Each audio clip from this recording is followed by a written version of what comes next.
What's up everyone? Welcome to the Dell Futurist presents Alienware LevelUp Challenge. I'm Shade. Joining me back as always, my co-caster, OG the low-res chicken. OG, what's up man? How's your day going?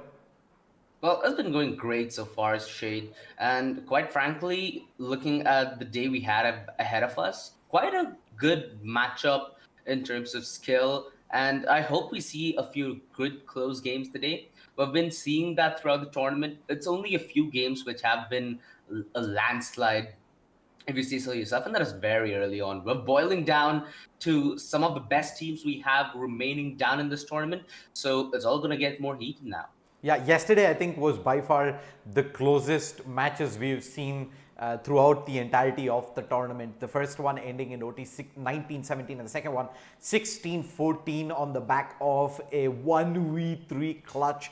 I mean, I'm sure all of us were at the edge of the seats for that second match. But today, a brand new day. It's the last day of the round of 16. We're going to start things off with TN Esports versus XOD. TN Esports, a team that we haven't seen so far on stream, but we do know that they've been stomping through opposition, had barely broken a sweat to get here. But I think this is going to be the first match where they go up against good competition, because XOD on the other side, a couple of rounds back, we did see them take out Playmakers, a team we have seen quite a bit of on stream, 16-9 on Dust 2. What are your predictions for this match, OG? Well, considering what we've seen prior on stream, I feel like TN Esports will have that underdog element which you've seen throughout the tournament, right? Out of nowhere, these teams come out of the shadow and show us performances which we couldn't even predict, even if we had all the knowledge we could. So I'm going to take my chances here. I'm going to go for TN Esports. I have some inkling that they're going to pull some vague miracle out of the bag. I'm going to stick with XOD here. The map picked is, of course, Train, a map that we don't regularly get to see, especially in best of ones. So hopefully both these teams do have a plan for their T side, because we've seen previously in this very tournament teams not really have any clue of how to run a T side on Train, and we end up seeing a pretty landslide half in that case. But more on the match in a bit. A huge shout out to Dell Futurist for making this happen. For all you gamers tuning in, if you're looking to pursue a career in gaming or esports and not just let it be your passion, Dell Futurist is the absolute best platform. Do sign up with us to explore all the opportunities, not just in the field of gaming, but in music, arts, sustainability, among others. So without further ado, let's just jump straight into the action here. TN Esports starting on the CT side, XTREME, OUTCAST, Demolition on the T. OG, take it away. Well, like you said, Shade, this team who starts off on the T side need to be sure that they know what they're headed into. Feels like the A side hit so far is yielded unsuccessful. Hotshot, how's he alive for so long? But it's a decent bit of time for the rotation, as Predators already made his way through Bomb Train. Mind you, the flank through Ivy is a real thing. That's something that XTREME OUTCAST Demolitionists need to get out of, as they're stuck towards Sandwich Train. The pincer is going to be to a next level here, Shade. They need to break through on one of these fronts. Predators doing a good job at holding the fort down. Beautiful headshot and Sully's short-lived victory, as it's all left on a WD. He's quickly making his way back towards B side rotations. They're going to be a TDB delay from Predators, so it's going to be a slither of chance that WD makes his way through the side. There we go. Good force on the plan as well. If he fancies it now, he could potentially take that individual 1 versus 1 and boil this down to a such. He's giving them time to regroup and focus their effort. In a 2v1, he stands no chance. That's exactly why. You need to play fast, you need to be quick on your toes, and you need to have happy feet, especially when you're clutching on the T side of Crane. TN Esports. Well, now you can say that I have the grin on my face, Shade. At least the pistol round, won by the CD side so far.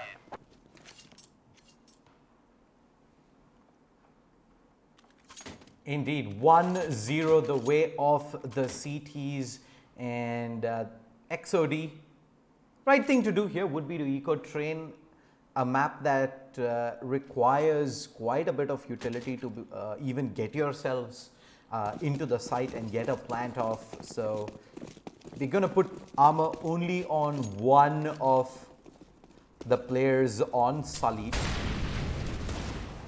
temper. Down to 19 HP.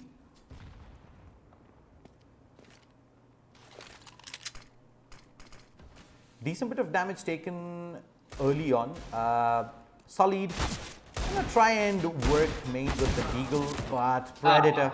He had a small opening there, maybe to do something about this.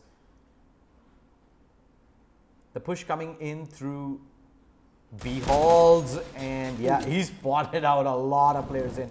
The train comes through. How many can he find? He's only gonna find the one, but Deagle is able to find one. RC with the backstab recovers the C4, so it isn't an immediate plant coming through, and the HP is pretty bleak on the two remaining. And in fact, it's one. It's two nades that get the job done at the end. That's one of the downsides of planting default and holding their post plant as well. It's something that you constantly nade in Molotov as well. TN Esports, second round on the board. XOD will get a couple of kills and a plant, more importantly. So their money's going to be looking great here, including an investment into the AWP.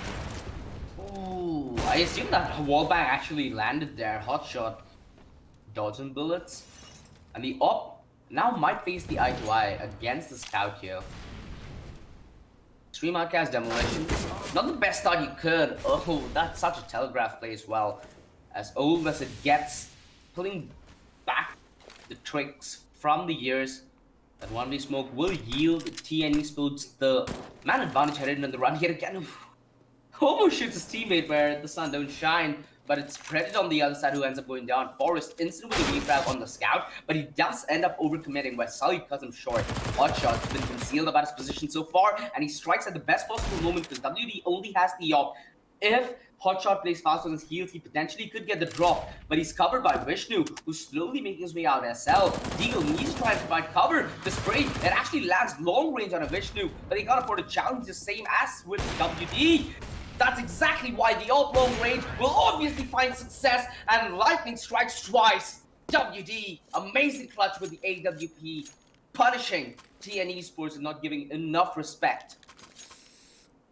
Well, you cannot afford to offer the AWP isolated fights, man.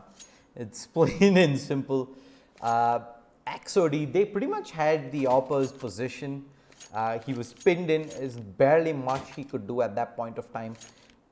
The CTs could have easily double peaked him there with a trade and play, but instead,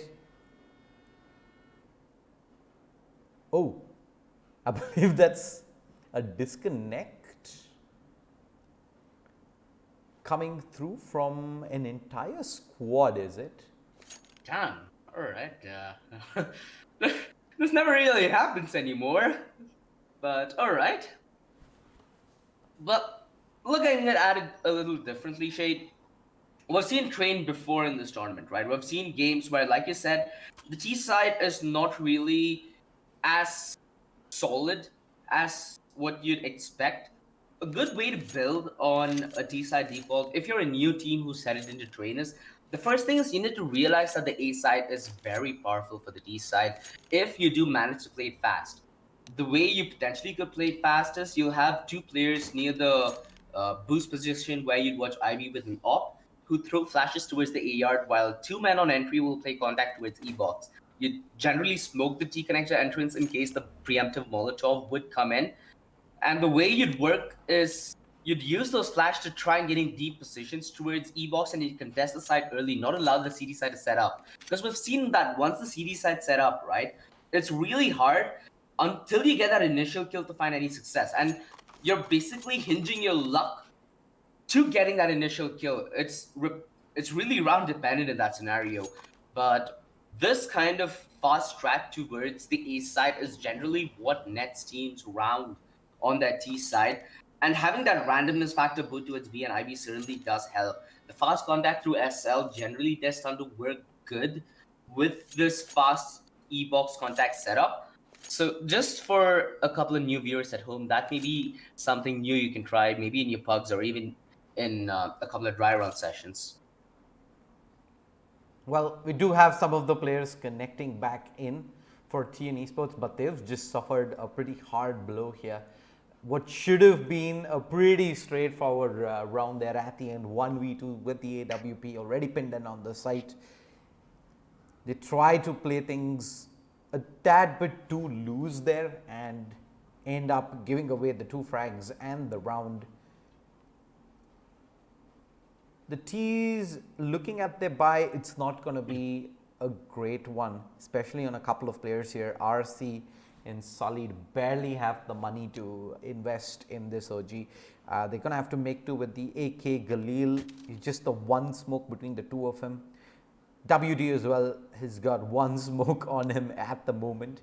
So utility is going to be very light, and it's always a very hard round for the T's, especially on train, when you don't have the necessary utility to take that sight vision away from the CTs, who can, especially on the A side, just take long range duels and pick the T's one by one as they make their way through the choke, OG. Exactly, Shade. Extreme Outcast, Demolitionist, there's one thing to notice here is their lack of flashbangs. As flashes are very essential utility when it comes to a map like Train on the T side, just due to the fact that it gives you a good bit of leverage when you're entering towards the site to get as much advantage in terms of positioning, and in a way keep it as much of an advantage when you're trying to take that initial 1 versus 1. Because it's easier for the D side to dodge the flash that hits towards the A side, because you'll generally tend to throw in 3 or 4 flashes, right? It's gonna be the CD side who's always having the risk of having the back turn the extra second, where you'd be more coordinated, knowing how many flashes would come in from your team. That way, Extreme Outcast Demolitionists do face a huge problem headed into this round. TN Esports, they've not been that shy about taking these engagements as well, right? Like in the round prior, they want to get up close and personal. They want to boil this down to as close of a distance as possible. And that adds to another element where you might just be a team who's really cool when the situation gets really heated, which is what happens in up close and personal 1v1s, where you leave the people around your immediate vicinity at huge risk in case you do end up dying. So it's very important to have that communication aspect to it. Mm-hmm. There are many teams that try and thrive on this by just applying pressure on the back of taking constant engagements, boiling it down, where they'd have the more experience in clutching things out in a 2 versus 2 or a 3 versus 3 or even a 1 versus 1 for that matter of fact. And we've seen this in the history of CS as well, at least when it was in its nascent beginning. Teams like NIP, they'd just put Get Right in a 1 versus 2 because he'd be the clutch master for a reason, right? It had a really good chance clutching out even against the best of what the world had to offer back in the day. That kind of game style is still replicated to this day, but not exactly as it was back in the day, where it's a lot reliant on things like utility, HP, considering how much of a meta nades have become. So you definitely do see ripples of it, and I see ripples of it to this day in the Indian scenario. Indeed, man. Looks like we do have the reconnect coming back in, and we're going to immediately jump into round number 4. The buy from the CT is not going to be a great one, but they're going to force buy into this to ensure that T's don't really start to build any sort of momentum. A couple of pistols only, though, on to Nexi as well as Deagle here, both having to make do with the 570 to 50 respectively, but the utility is what scares me, OG. There is 2 smokes, 1 incendiary. That is it. And the entire A execute is going to come in from the T's as Predator, who's going to use the smoke to his advantage here as he tries to advance up ahead, and he spotted one at the edge of the smoke. Big kill going their way. They neutralize the man disadvantage, but the hit is coming in back towards the B side. Incendiary out. Deagle, he's got a lot of players coming in, but a beautiful headshot. He's going to probably try and push the smoke here. Not a wise decision. You want to wait for backup to come in, and it has. Down to a 2v2 on the retake here. Long range spray. Hard shot. Unable to find anything. Predator already up towards scaffolding. The C4 has been planted in. But Predator, can he find? Oh, Solid almost gets caught with his pants down. He's got decent bit of damage in onto WD. He's back on a 1v2 clutch situation here, OG. He's trying to work this. No scope, no time. And there should be more than enough for TN Esports to get the defuse in. That came really close, Shay. Deagle, it might not seem like he did massive work there, even though he did not get a single kill in the round. The extra 5 seconds he bought, right? Putting in the scare, because both Sullied and, if I'm not wrong, that is RC behind him, were watching for that exact smoke push. That small window gave Hotshot enough time to swing from connector, deal with that aggressive player towards site, and set up that 2 versus 2 post plan, which you saw worked absolutely perfectly. The play towards highway worked to extreme success, and WD can't even fault him, right? At that position, he was left with barely any room to work with. So Extreme Outcast Demolition, their lack of utility ends up costing them a massive round, where initially what you could have done is try to continue your flashes and then hold that angle, make sure that he doesn't peek above the train, and try to make sure that he doesn't deny the plan. Because post that, it's not like you can play all that passive towards any of the sides towards train, for that matter of fact, when it comes to the T side post plan. In the A side, you need to have a lot of side control to make sure that you trade off these skills and make sure that the CTs don't choke you off post plan with utility. And on the B side, it's quite the same, where you can come with a Molotov deny from highway. You can also instantly smoke it off and cover both the avenues for the T's to peak, ensuring the defuse goes through.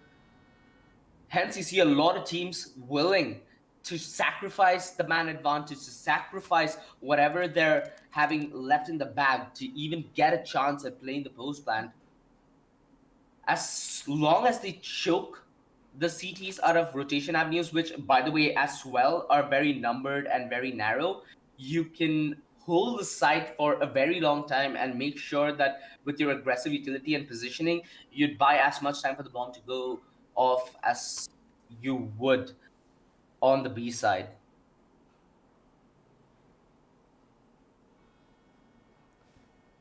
Well, look, unfortunately, it is time for one of the players from XOD to DC out of the server. So, looks like we will take a very short break here. We'll be back in just a bit with more action live from the Dell Futurist presents Alienware LevelUp Challenge. Don't go anywhere.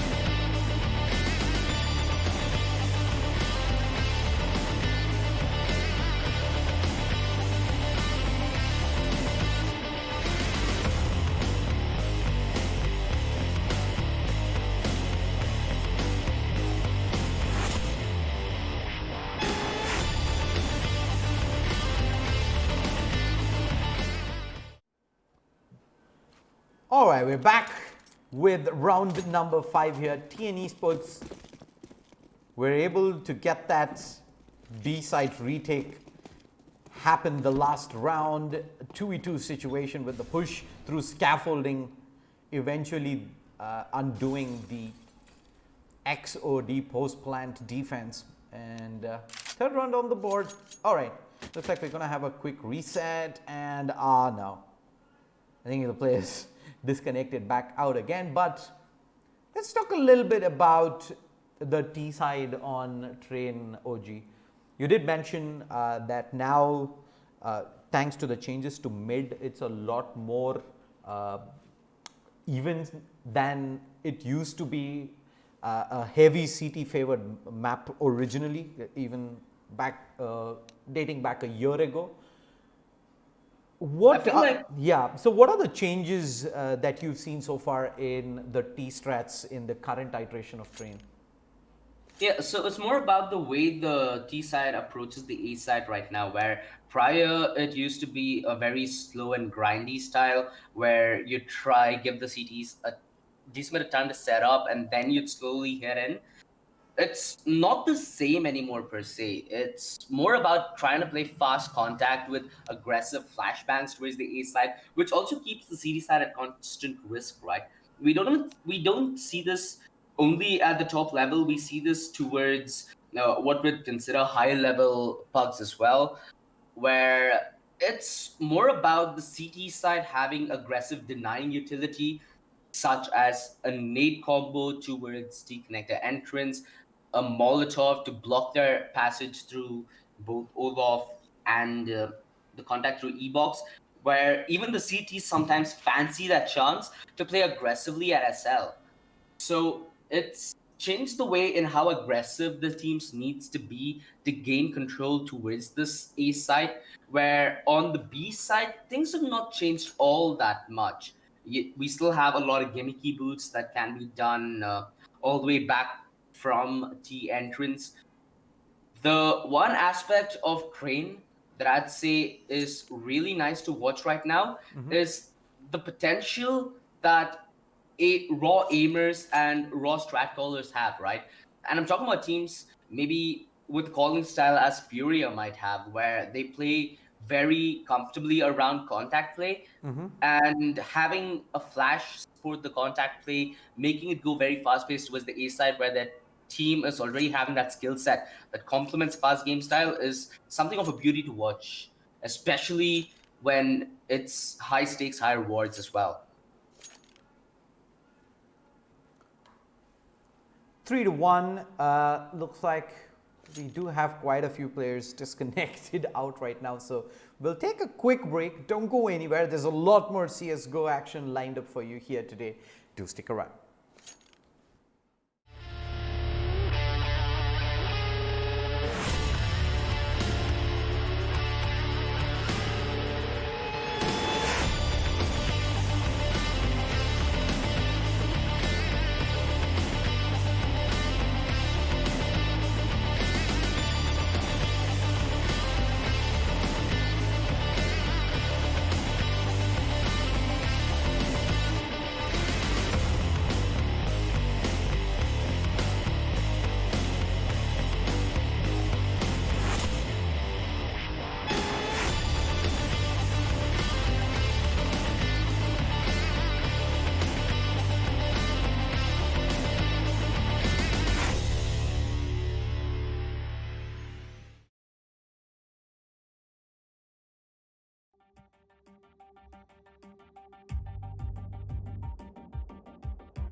Well, ladies and gentlemen, welcome back.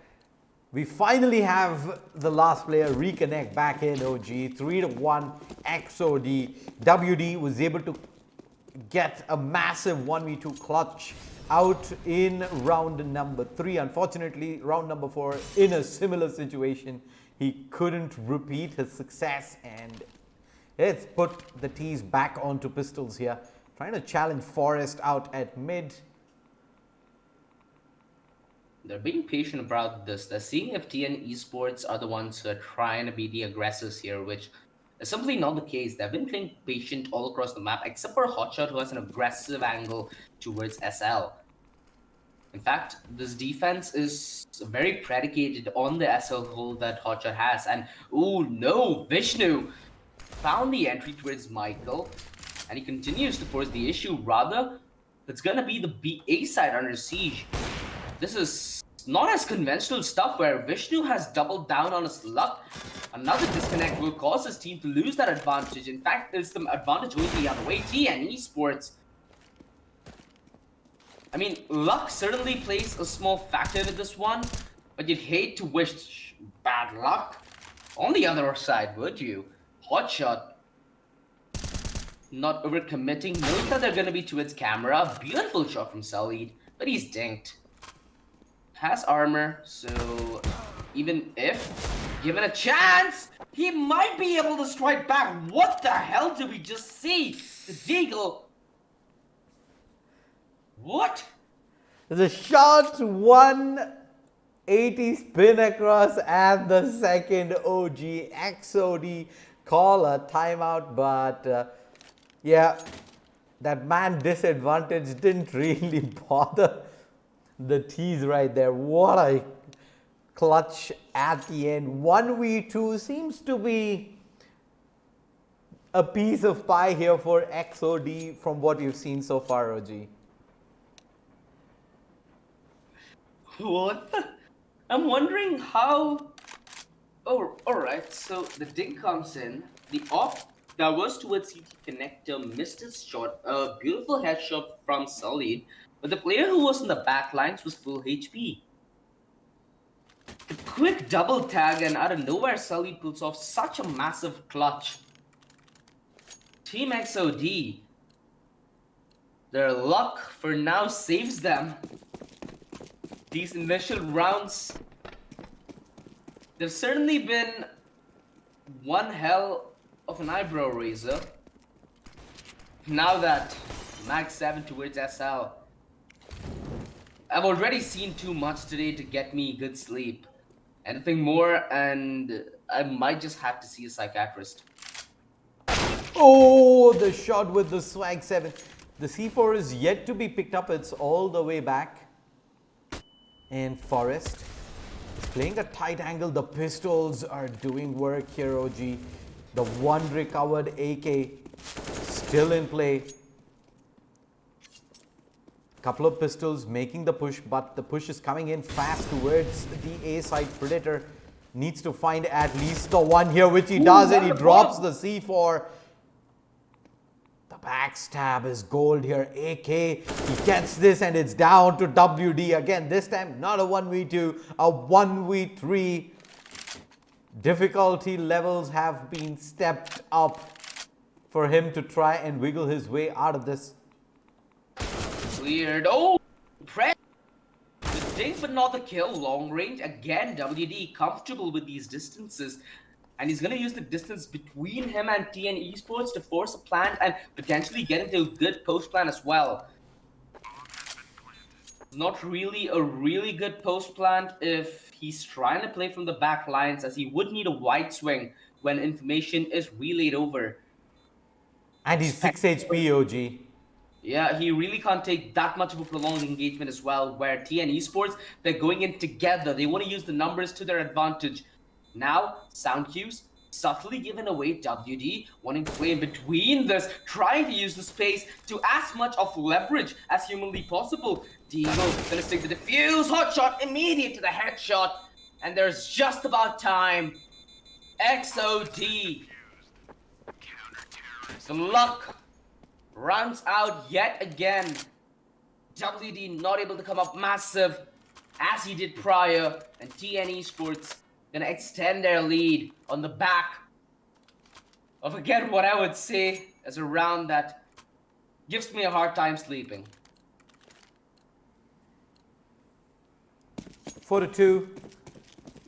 They're back on the full buy here, the CTs. They pretty much had pistols only and the one swag 7. An early kill towards Pop Dog meant they were able to recover an AK back out, and rest is history as TN Esports are able to break XTREME's economy back out again. They're onto pistols, they're a man down. But XOD is playing this a little bit more smart here. They've spread themselves out. They're not looking for a fast play like they did the last time. Instead, try and work the picks with the pistols. But the problem is, unless you get that kill almost instantaneously, the rifles will always come out on top. And right now, it's a 2v5 situation. They're going to try and force themselves onto the A side, B side rather. And Deagle waiting around the corner, ready to pounce on. 5-2, pretty standard anti-eco. Ensures that XOD don't sneak a bomb plant in as well. The buy coming through for the T should be a lot lighter on utility, thanks to not getting a plant the previous round. WD, in fact, having no utility, just the AWP out. 4 AKs, a few flashbangs does indicate the T's wanting to play fast, and Forrest, the timing on the flash was perfect. But he gets the pre-fire out, and WD actually does get tagged down to 56 HP early on. This aggressive play from Teen Esports is something that I adore watching. Vishnu knows exactly how DSL's been played for the past few rounds, and now he's found a good way to deal with it. It's to apply even pressure and post that, potentially fancy a double drop, which has been the common trend on the T side if you do want to clear SL. Of course, you would end up giving away information that you've dropped. 5-2. What will be a crucial round here for XOD on the board with Op on a Sullied, who, by the way, is down to 11 HP. RC, he needs to come up massive here on the entry because he's going to be the one who's buying distraction. In fact, it's going to be the rest of XOD who want to commit towards the B side, but the rotation's not bought just yet. Michael and Deagle gonna be ready, primed to succeed on the back of that initial Molotov and the follow-up thereafter. They've boiled down so much time. Now with the commitment, but the bunny hop so good. Deagle, it's all on him, but he could go massive. They come knocking and he sends them packing right back. 6-2, TN Esports, a flawless hold towards B.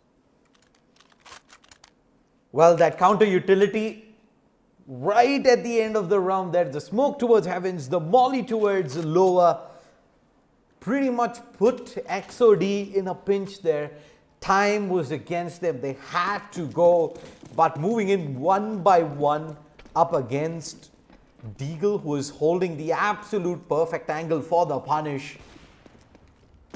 The round ends thick and fast there, OG. They're pushing in fast towards A, hoping to get the plant in. That's not a strat that is gonna work. Not at this level, OG. Not at this level. How are they able to not get a single kill in this process? The plant rushed, but no cover given.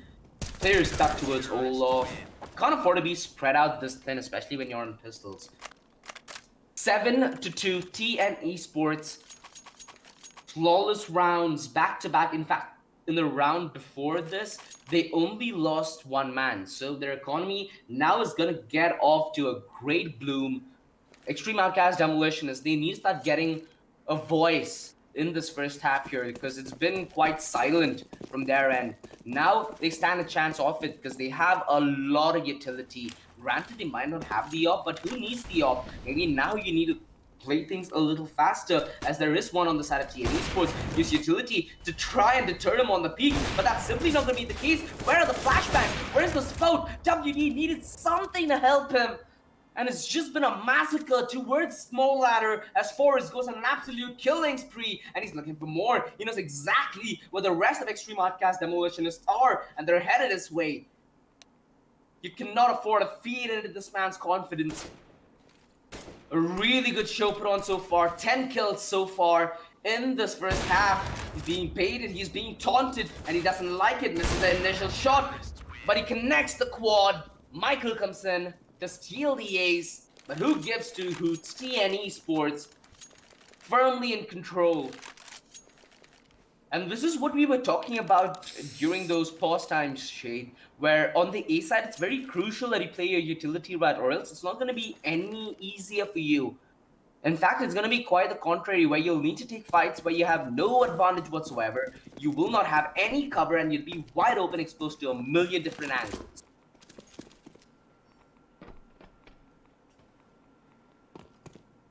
Well, right now, we finally have an attack towards Ivy. We've not seen this the entire game so far, OG.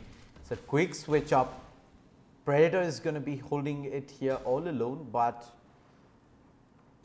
looks like they do want to go ahead and pressure B as well. The C4 is dropped in an awkward position, courtesy WD going down. And not sure if the CTs have spotted this. It's gonna, if they do get this information, could leave the T's in a bit of a soup. Predator is holding a passive angle ahead, and he should be able to win out both the duels. In fact, readjusts back out. I think he was expecting a quick tag team play there to get that trade in. Hot shot. Position reveal, needs to be careful. They don't drop down, they don't want the immediate contest here. The Molotov might push him a little bit inside, where they're fancying their chances with spam. So far, TN Esports coming off with a really good CT side, Shade. We've seen a lot of comebacks in this tournament, right? We've seen how not having an economy on the CT side can heavily punish you. My kill! Boy, that choke was pretty hard on the throat. Forrest, uncharacteristic miss and a beautiful shot from Fearless. Lives up to his name with that peak. And hotshot coming in from the back lines downs him before it gets any more dustier. The problem is Sully, he's playing an unexpected maneuver where he's not going to be playing for the ball. Rather, he's going to try getting these kills, which simply isn't going to work. 9-2, TN Esports, they stabilized, but that got a little expensive there, Shade. Considering that it was a 4 versus 2 with only Deagles on the hand of Extreme Outcast Demolitionist, they did a pretty good job at thinning down the numbers that TN Esports had and also forcing that bomb plan, which allows the op to come out on a WD relatively earlier with a lot more utility.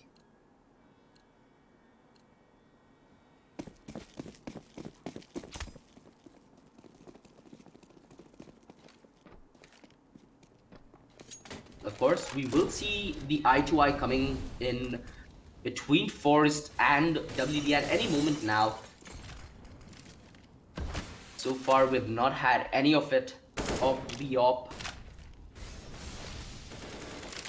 Extreme Outcast Demolition, they gotta feel a little relieved that they have the op back on WD, right? Because in one of the 2 rounds they did win. It was in the back of a massive clutch pulled out by WD, if I'm not mistaken, a 1 versus 2. And it's finally been a round where they have been the one to get the initial kill. In fact, Extreme Outcast Demolition now stand a really good chance. They've thinned down a man towards the A defense, and the people at B are not going to be any believers whatsoever.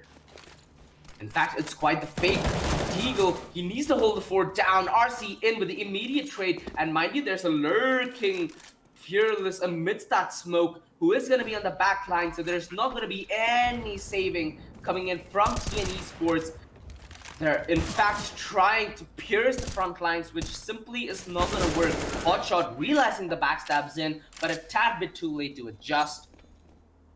Finally, a round where Extreme Outcast Demolitionist, that's a mouthful, punish the aggression posted by TN Esports, because the CD side's aggressive setup towards SL has been there for the majority of the half, and this is the first time it has gotten punished, Shade, which is going to be at least a fear lingering in the back of TN Esports' mind now.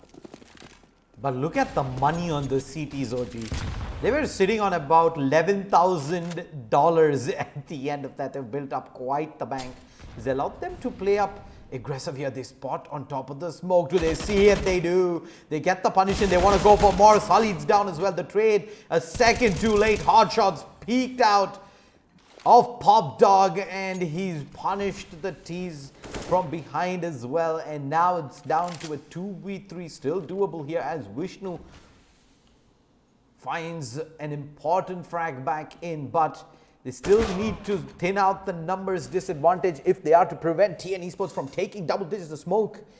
Providing cover, Vishnu is going to try and use this to his advantage. He spots out Forest, gets probably the plant out here, peeks against Predator. He's got the tag down to 60 HP. He's down to 40 himself, but he's expecting the CD to push through connector here, try and make a trade play. He's managed to aggress past the incendiary, but Predator wins out the fight 10-3 XOD. They do have a decent bit of money here. Even can buy up the AWP if they want to. I mean, he played that right in that 1 versus 2, right? Where he had a lot of aggressiveness towards that player towards Hell, where he's trying to force that fight. He knows that they're going to be divided, and he can try boiling this down to a 1 versus 1 where he stands a better chance at winning it out. Kudos for effort, but not much in the way of success. TN Esports did a really good job at delaying the fight as much as he can. With that Molotov, he put a lot of pressure essentially, which ended up breaking that 1 versus 2. Because we've seen many clutches like these go the other way. This time, TN Esports, they're playing this with a massive lead, and they're playing this very carefully. There's no sense of overconfidence here, which I really do like. A disciplined team so far, but it's still a very, very huge possibility that Extreme Outcast Demolitionists could get back in this game. Smokes out, Michael. He must have been itching to take that peek. There would have been hard, but he's got a small opening. He does not see the push through. He's gonna try and aggress on the back of this, and he gets it, and he's safely out. Oh no, WD manages to get it. They're gonna try and push the Molotov, and that means Ursi was pretty much split up from the rest of his team. Will they try and push the smoke up at Heaven as well? I think that is their absolute best bet right now, but Predator is boosted up on the train there. He's able to find one, make that two, and Deagle with the cleanup. Deagle has been on point with the B-side defense. The utility usage coming in from TN Esports simply choking Extreme Outcast Demolitionists at the point of where they need to commit. Because every time they're telegraphing their B hit, it's being well read by TN Esports, because they know exactly when that last moment is, right? They know exactly where they're trying to fake and where they're not. They're not being caught off guard. They're not being juked here. Those Molotovs are essentially what lock down those B-side holds to perfection for the CD side. And now an aggressive one used in that as well. Michael might prefer to go on the wide swing there because he isolated that angle, but he doesn't fancy his chances, and there's no need to, because you've gotten the half so far ahead, there's no point of giving any room back in the game. We've seen this on multiple occasions where teams with massive leads choke it out. As soon as it goes into overtime, it becomes even Stevens shade, which TN Esports at any cost will try and avoid. Let's see what the play here is, Michael. With the strong pre-fires in towards Heavens, WDRC, everyone is holding a passive angle, expecting TN Esports to be up on confidence and try and make an over-aggressive move. But despite the 8-round lead, TN Esports are more than happy to sit back here.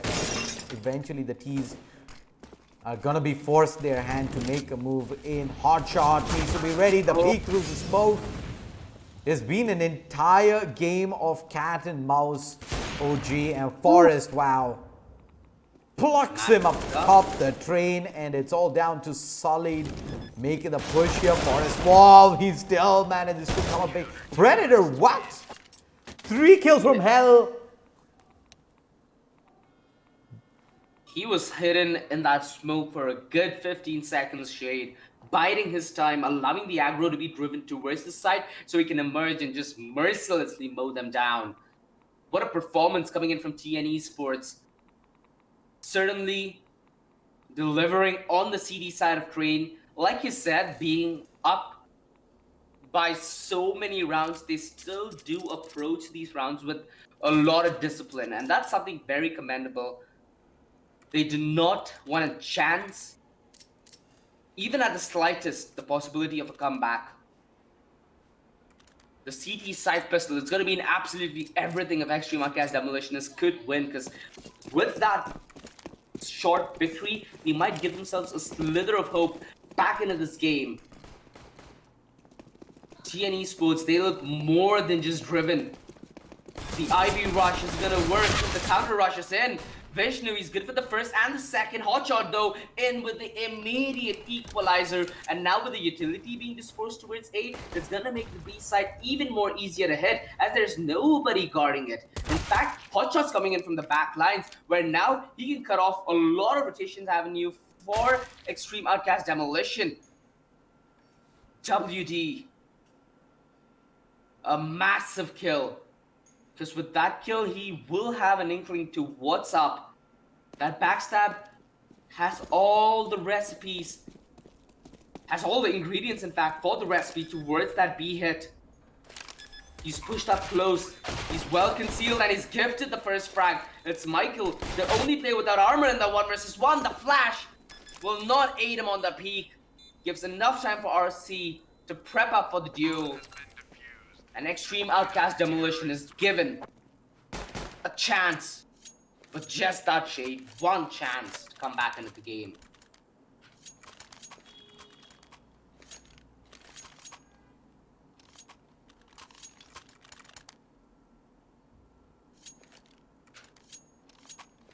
The Force, this is interesting, Shade. This is something that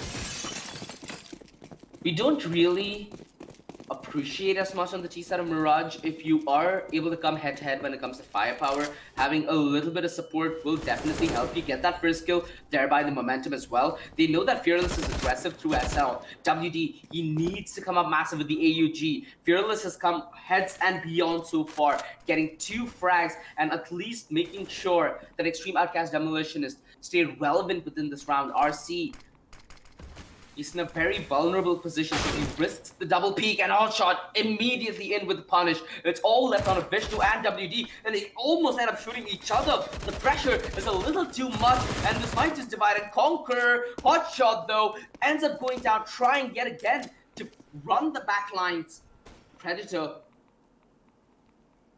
he's headed his way back towards SL. He has the bomb and the solo AK, where Vishnu tries to draw Forest Wall out, catch him out in rotation.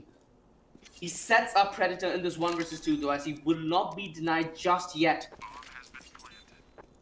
He's gonna play this a little more conservative, knowing that the CD side are gonna be low on utility. They will need to fancy their chances at either a fake or a cover defuse, which might end up working up against them. He's playing this one as concealed as humanly possible, not giving any individual duels.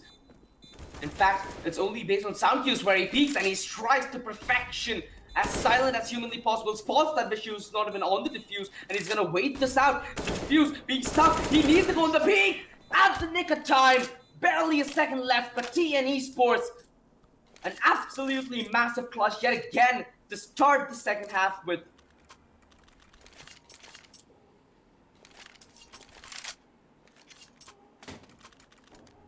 Extreme OUTCAST Demolitionists, they must be kicking themselves right now. They must feel gutted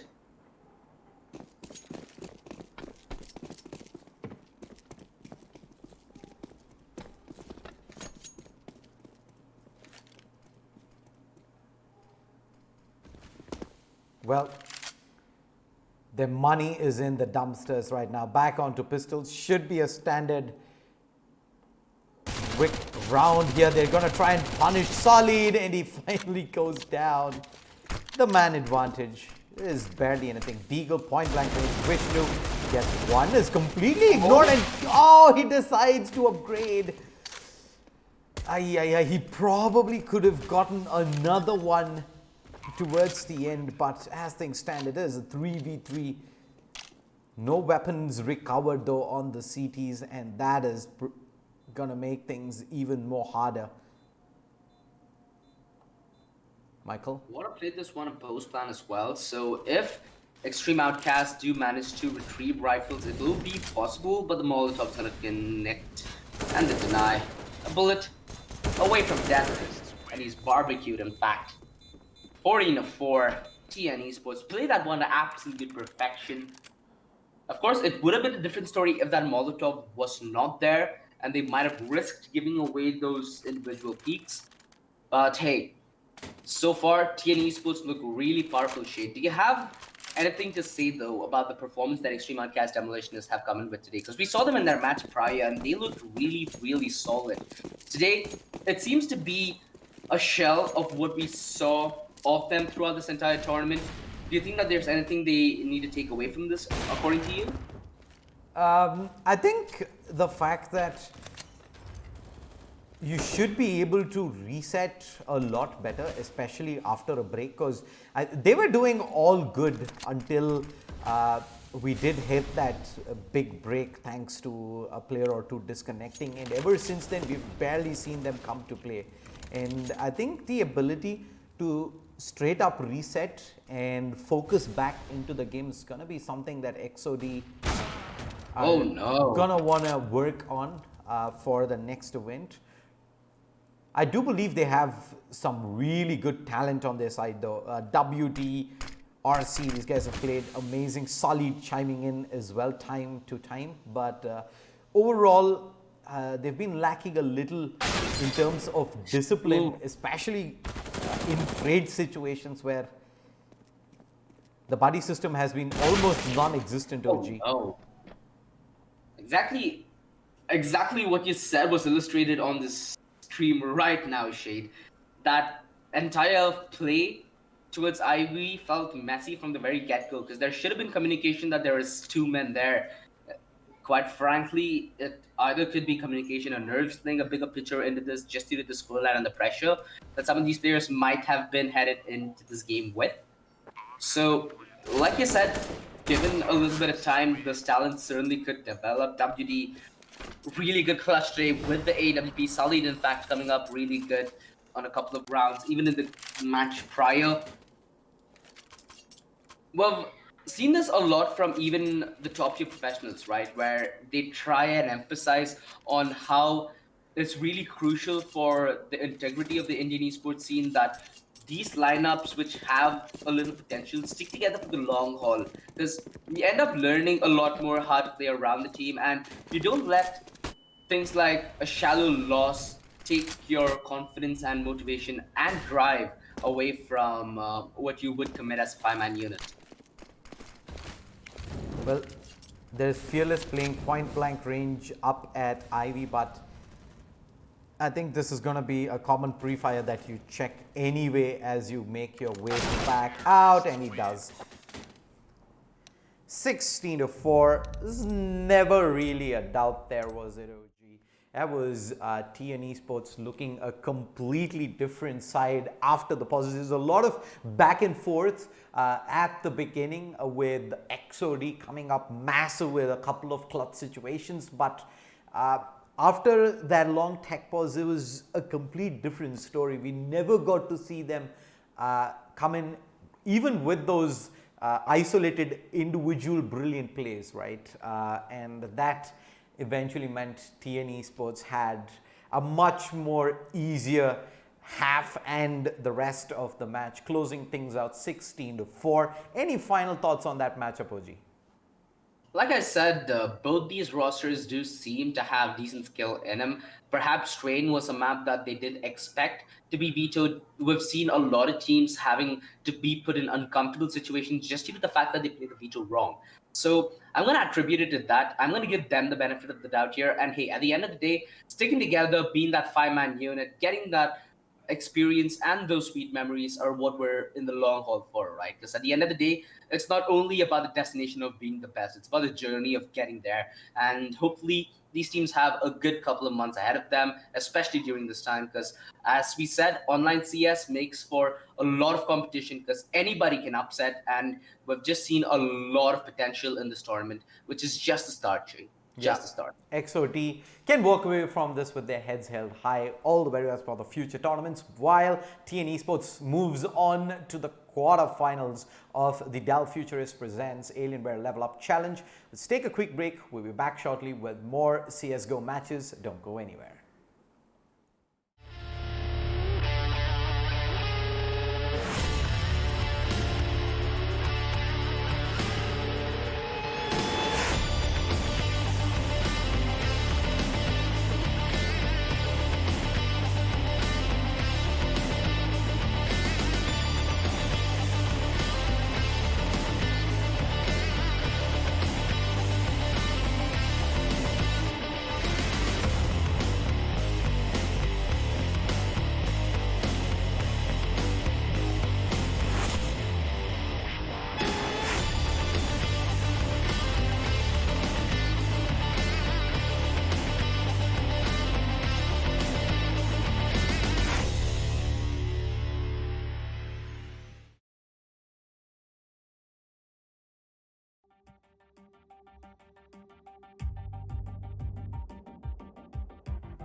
What's up, everyone? Welcome back to the Dell Futurist presents Alienware LevelUp Challenge.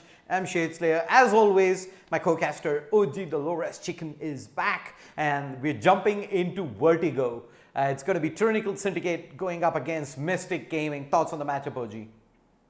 Well, both these teams do have a track record when it does come to Vertigo, and we've seen Vertigo games not that often in the Indian circuit. So it's going to be really fun and delightful experience, Shade. And just for the heck of it, I want to give Mystic Gaming the upper hand in this engagement. Yeah, I think Mystic Gaming, from what you've seen previously in the recent tournaments, they have had an amazing performance throughout. Tyrannical Syndicate, I don't believe we've seen much of them in this tournament. And in a map like Vertigo, the ask is completely different. Again, we talk about train, and we always mention, even like we did in the pregame before the last matchup, we don't really know if the squads are ready with a deep strat book for their T side. It's pretty much the same, if not more, in the case of Vertigo G. Yeah, it is for the matter of fact, Shade. And I feel like it's going to come down to how the T side plays around the CT, right? It's more about how the audio jukes. And for that matter of fact, I feel like both these teams are on par and they are good to go when it comes to firepower, strategy. Everything is going to be dead even, Shade. And boy, does that make it one slaughter that we can all enjoy. Yeah, with that, without further ado, let's actually jump straight into the match. It is Tyrannical Syndicate versus Mystic Gaming. Mystic Gaming will be starting off on the T side. Smoke, 2 flashbangs onto Raffle, and rest of them are yet to buy in by the looks of things. What are your predictions for this match, OG? Like I said, I feel like Mystic Gaming might have the upper hand in this. And if it comes to predictions, I'd say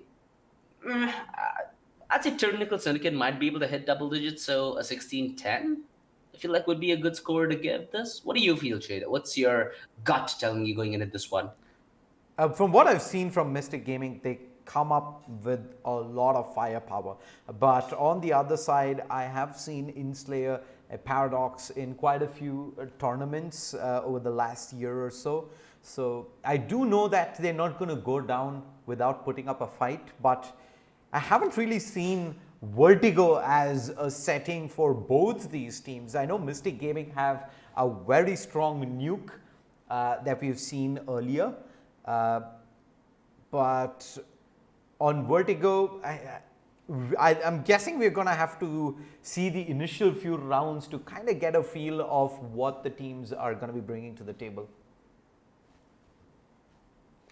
I mean, there's always that potential for upset, right? That we talk about on maps like Vertigo, on maps like Nuke, where you will rely on your preparation just being that much more better because there's so much more room on a map which is not as played in the current circuit like Vertigo and Nuke, unlike in maps like Mirage and Inferno, which we've been advocating against a lot of these days on stream, considering how cutthroat this tournament is in terms of leeway. There is really not many chances you'd get getting back into your game, getting back into your mojo before you get rediscovered. In that aspect, I feel like this is gonna be either one affair where both these teams have a good read on this map and it's gonna get really close, or quite the contrary, where we've seen a lot of landslides, a couple of them on Nuke, but none as of yet on Vertigo. So I should have my hopes held high, Shade. I'm looking for a close game here in Vertigo. That's gonna be all the more exciting. Yeah, this is the first time that we're getting to see Vertigo in the Dell Futurist Presents Alienware LevelUp Challenge. In a best of one is very hard that we actually get to see Vertigo go through all the bans and eventually make it to the live map pick itself. But that being said, we're live with round one and it's a quick reset back again. But the second time around, I think we should be good to go, OG. Looking at the CT buy, 3 sets of armor, make that 4, and Insignia should be buying up the kit. There we go, kit, smoke, or a couple of flashbangs. Yeah, 1 smoke picked up.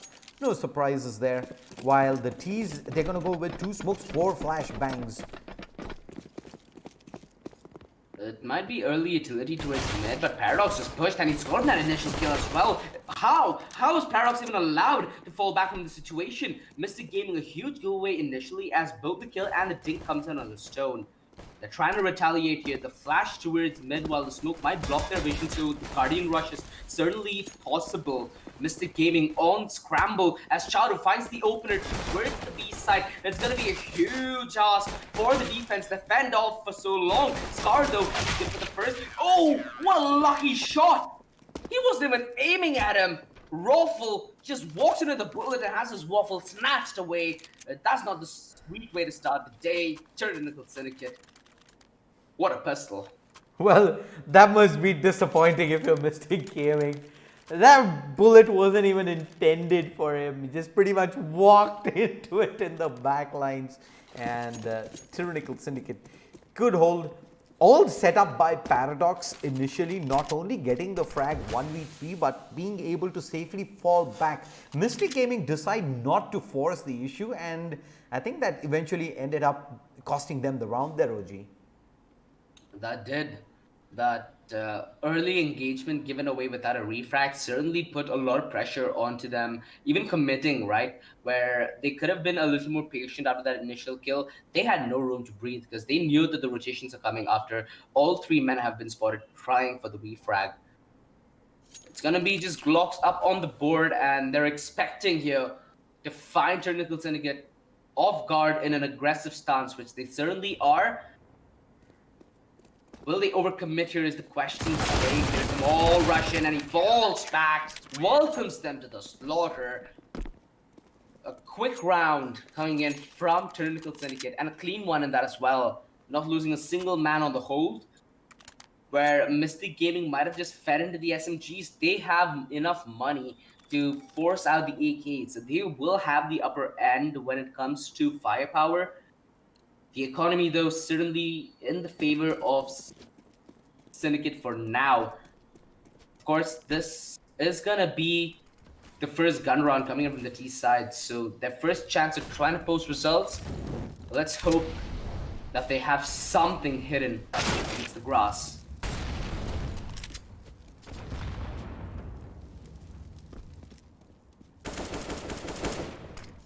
Absolutely beautiful opener there on a Paradox who was caught off trying to get the spot into his ramp.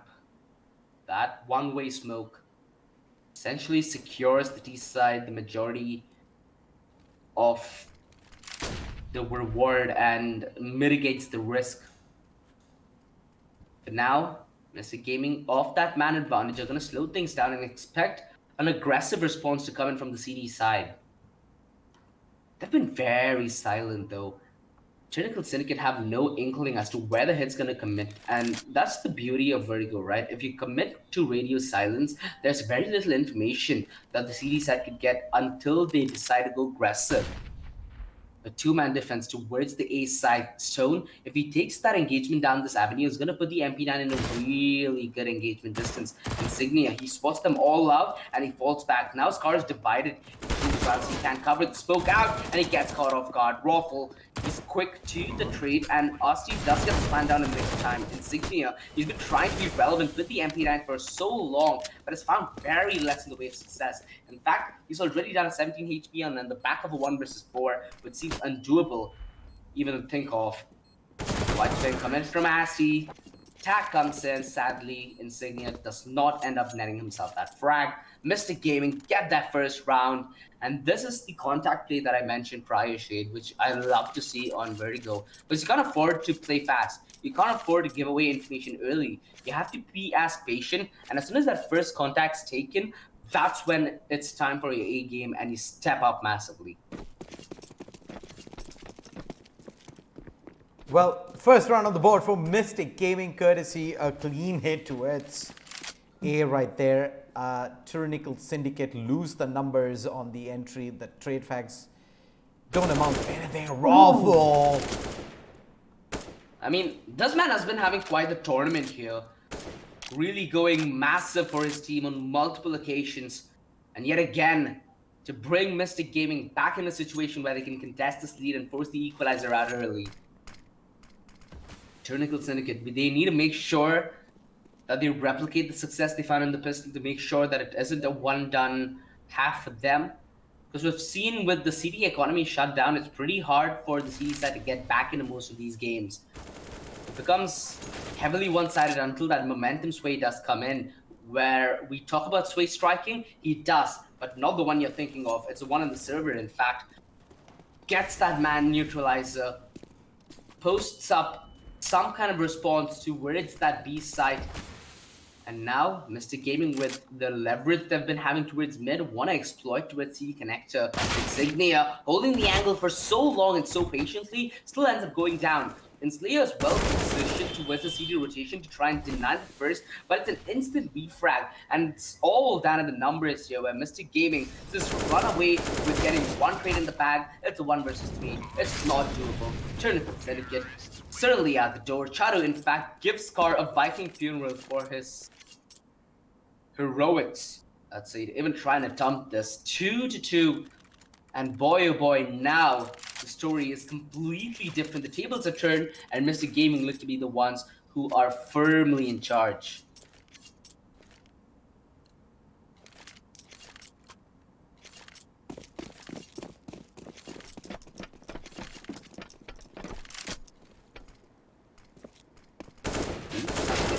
Of course, it's only pistols that Tyrannical Syndicate do have, so they're not going to lose out on as much if they even try these low percentage plays, which Paradox has come up on the top of. The only problem is he's going on top of the ladder, which Mr. Gaming were more than prepared to deal with.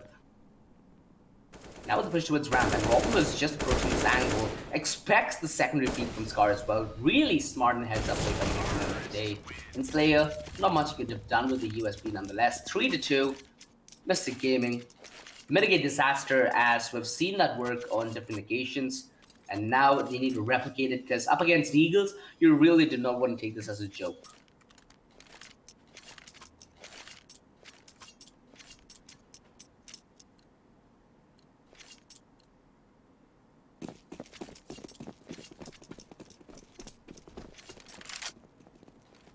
It's been a really long time since we've even seen Tyrannical Syndicate come in with a buy. Their tendency to invest a little too much has costed them this extra round. Of course, they will still be able to contest for it with the back of Armor and Deagles. The only problem is they don't hinge their bets at the best odds, which is something you need to critically analyze headed into a matchup like this where it's a best of one single elimination. You'd like to give as much safety. You'd like to give as much priority to safety. And it doesn't seem like any safety precautions are being taken by Mystic Gaming, as they already go on quite the killing spree. And that ends up costing them, with Enslayer getting the beautiful frag towards mid. In fact, he doubles up. He retrieves an AK for all his efforts. I'm not really sure where his players are disappearing, though. I think there has been one disconnect in this round, which has costed them the man disadvantage. No kit here, so they'll need to force these aim deals, and they'll need to force them pretty early. Slayer, AK in hand, can't really get that third kill, in fact, where Asti sweeps out the remainder of Tyrannical Syndicate 4-2. But now the CD set can yet again post a buy. Do you sense that early op setup coming in, Shade, or do you feel like Tyrannical Syndicate for now need to stick to rifles? I think you want to stick with rifles right now.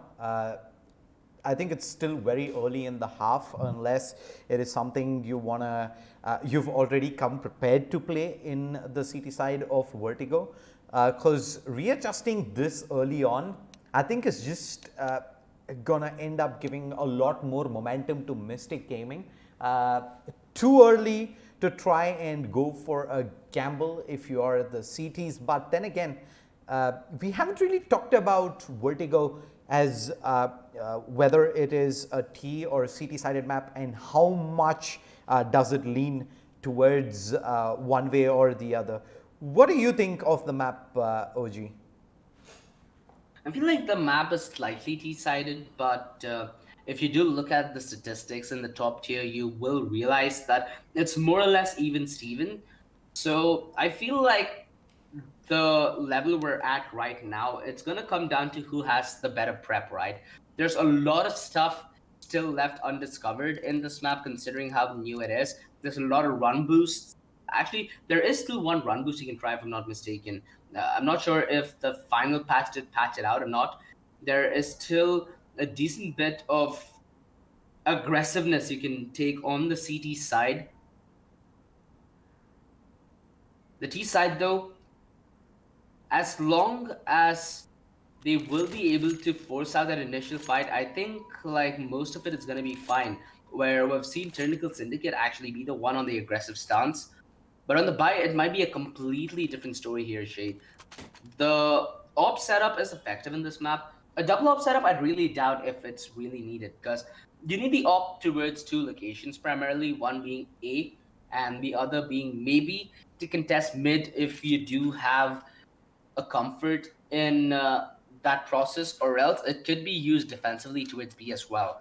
The only issue with manning a double up setup in Vertigo is quite the same reason that we do not see many double op setups in a map like Inferno, right?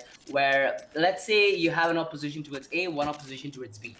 Now, if either of the sides go down, the op is not really the best weapon to retake. But in fact, on a map like Vertigo, where the refrags come in almost instantaneously, it's quite the hard ask to get, let's say, a 2 versus 2 done with an op, because the refrag needs to be instantaneous, and it's going to come down to split-second decisions. Mystic Gaming, though, they've come in with a really, really good start here. They're proving that the version of Vertigo they know is quite the dominant one, as even the few rounds they've won in a row right now have been in a very dominant fashion. So it's gonna be a lot on Tyrannical Syndicate to get back in that mojo, get back in that groove, and start counting rounds again. Because letting Mystic Gaming get an early lead as they've gotten their economy set straight as well would just cripple whatever hopes they have on the CD side.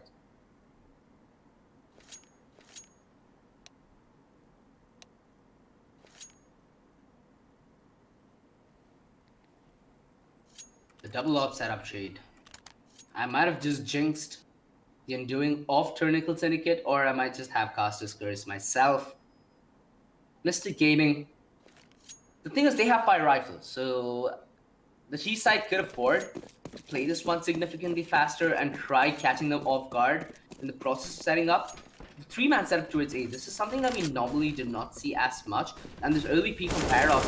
No, the flash, it actually ends up blinding him, trying to retreat, trying to make his way back to cover, down at 3 HP. The Insignia, though, from Sandbags there to provide perfect resistance and cover, and allows Paradox to retreat back to safety. Raffle. He's been taken down mighty low.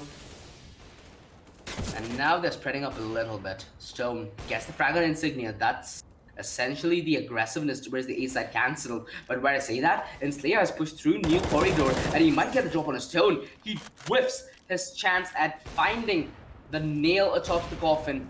But the information is relayed though that the two players left are towards ramp. Rotation? A little iffy as it spreads the defense really thin. It's the two rifles to defend the A side with. It might come down to a 1 versus 2 if the trades go right here.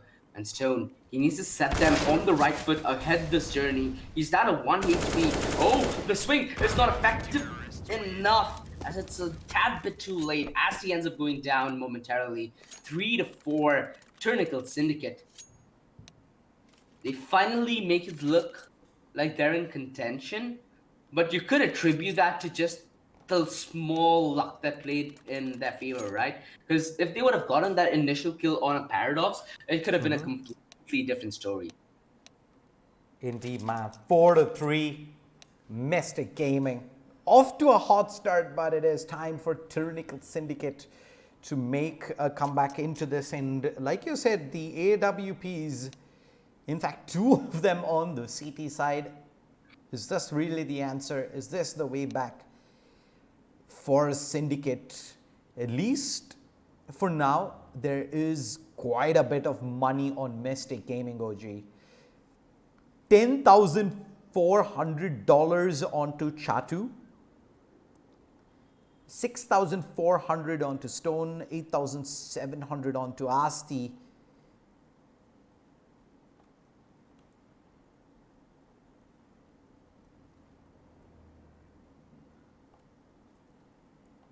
I'm still very doubtful of this double op setup. I'm a little afraid to the fact that now Mystic Gaming have an inkling that there should be the ops in play. With the money they have right now, they'll be more than comfortable perhaps to try and get a fast play under their bag.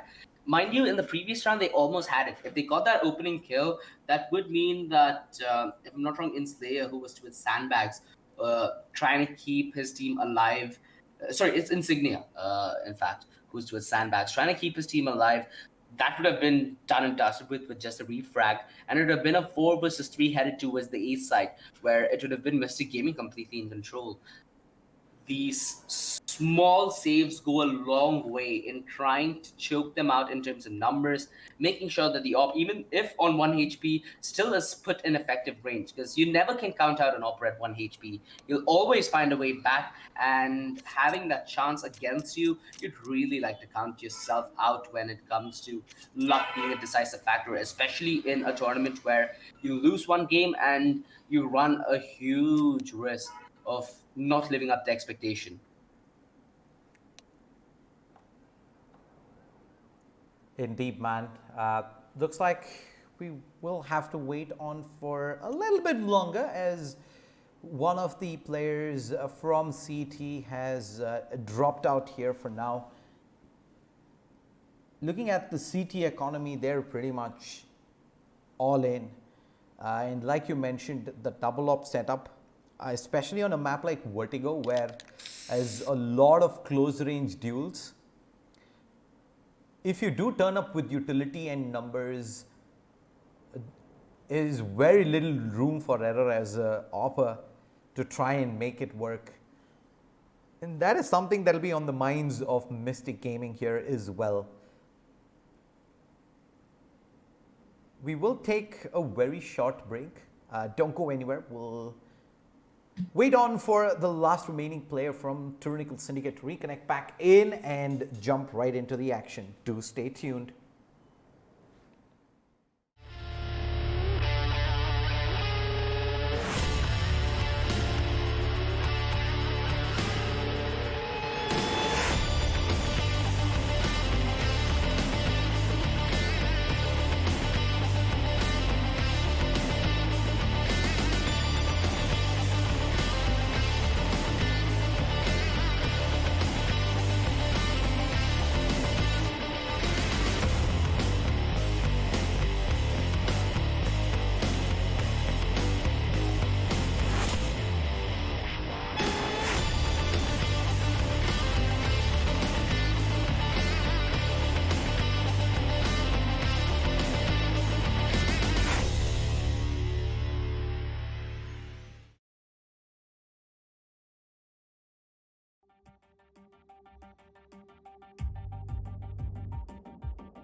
All right, we're back in this double up setup. We talked about it. We broke it down as much as we can before the pause OG. Now we get to see how much can they make it work. Sway honing the push down. Paradox is going to take an early peek towards mid. He's heard a lot of footsteps in, and in fact the first off goes down, but Paradox on point. He's got two backups already arrived in OG. The angle being held, the push through mid. Insignia, he's the one who's supposed to be watching the oppers back there, OG, but Skara is ready for the fight. Elite take across the spray, no good. Wow, talk about a round being explosive, Shade. That was just pure contact. The op from Paradox chimed in massive, but yet again, the difficulties of a double op being clearly illustrated in the previous round, where, if I'm not wrong, that was in Slayer towards the side. Sorry, it was Sway with the op towards the side, who was confused and dazed as to a man who'd already pushed. Yeah, he ends up going down to the second man in, which was that initial frag that put Mr. Gaming on the right foot, try and potentially get that down to a 2 versus 2, which they did end up losing a couple of trades thereafter just due to the way Paradox opted out. The backstab, though, ends up coming massive and winning them that round on the back of the leads 1v1, though. This early man advantage from Mystic Gaming, from Tyrannical Syndicate, gets thinned down and gets turned on its back. Tyrannical Syndicate do force the man equalizer, but hey, these pistols, not something that Mystic Gaming can take even lightly to the slightest.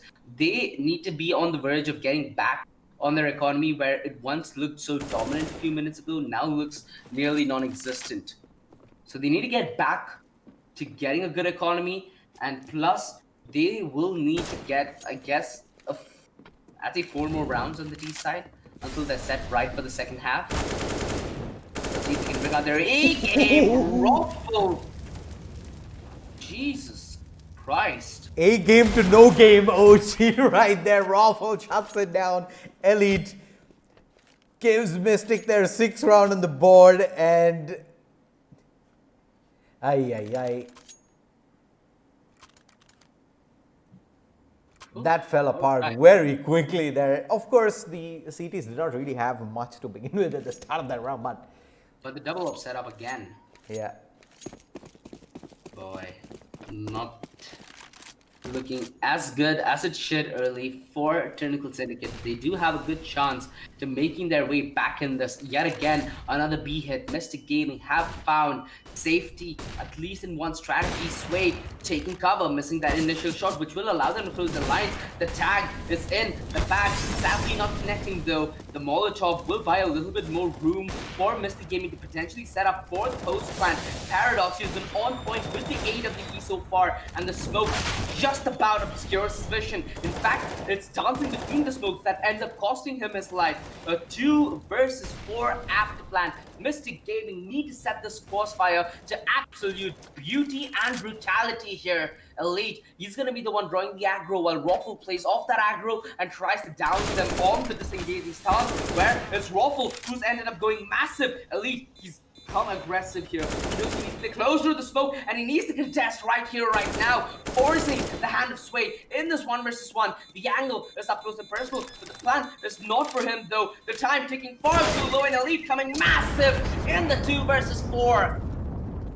An absolutely brilliant play from Mystic Gaming. That is how you play cool in a tense situation.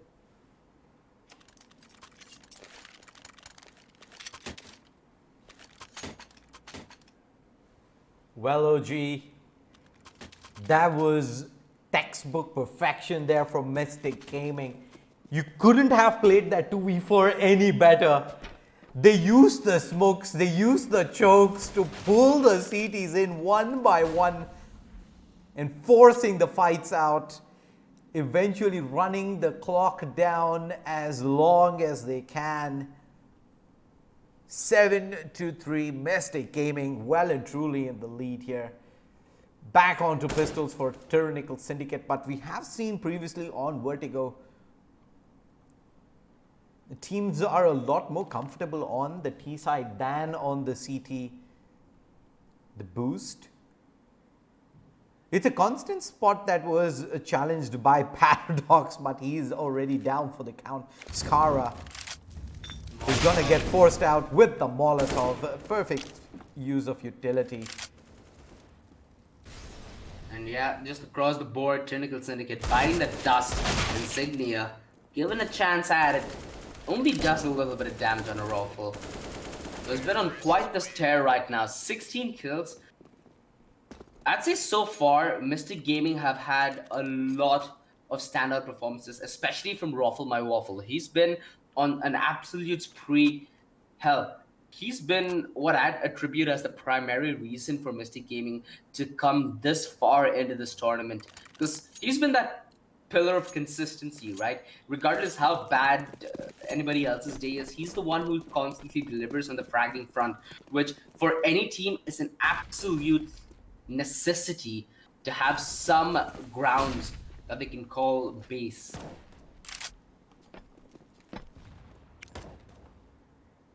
For now, Mystic Gaming, they will turn the pace completely down, where they were very comfortable to constantly barrage the B side. They've given a little bit of time for Tyrannical Syndicate to perhaps second out themselves, but this time, Sway, that shot was dead on. Paradox to steal him off the kill, and Raffle coming in from the back lines just completely dumpsters them.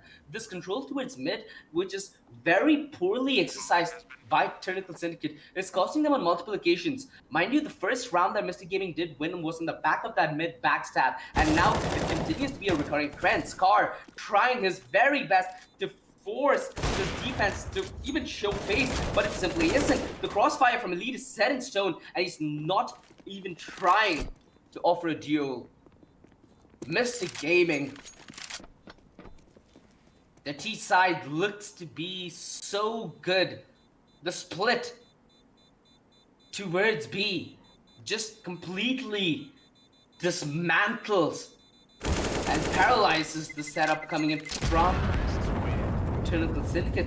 If you ask me, Shade, this game at least the T side has played so well from Mystic Gaming so far, just due to the fact that they're not only exercising how much control and significance mid has to this matchup, but also their vanilla hit to its side have been yielding them success. It's not like mid is an absolute necessity. So it's essentially spreading the defense of Tyrannical Syndicate very thin now and putting a lot of doubt in their ability to even try and contest in this game, let alone come back.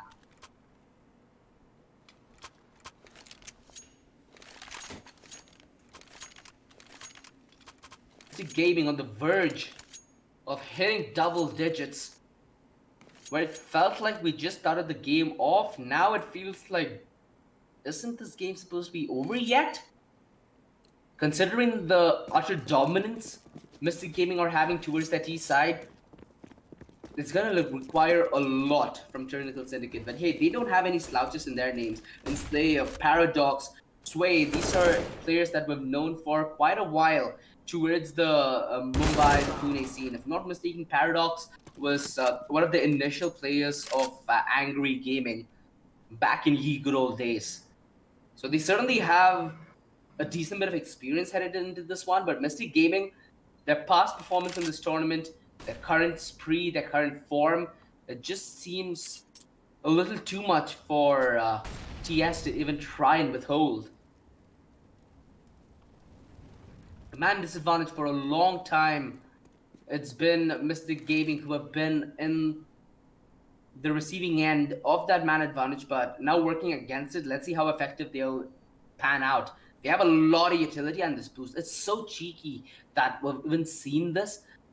Now he's going to take the boost on top of this wooden ledge, and from there he'll be able to take that angle on a Sway, which won't be ready. Oh, Sway! A step ahead. He knew exactly what's up. Elite instantly in with a retry though. We've seen a 2 versus 4 prior, and we might just see this happen again. Elite, let's go. Give him a little bit of room to swing, and it's Slayer offers in a fight. Elite could go massive. He sets up Ruffle for a 1 versus 2 clutch.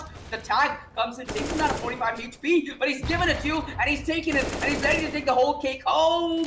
20 seconds left. Ruffle, 5 bullets left in the magazine. The double up setup, in fact, finally panning out for Tyrannical Syndicate, but boy, did that come close to the wire.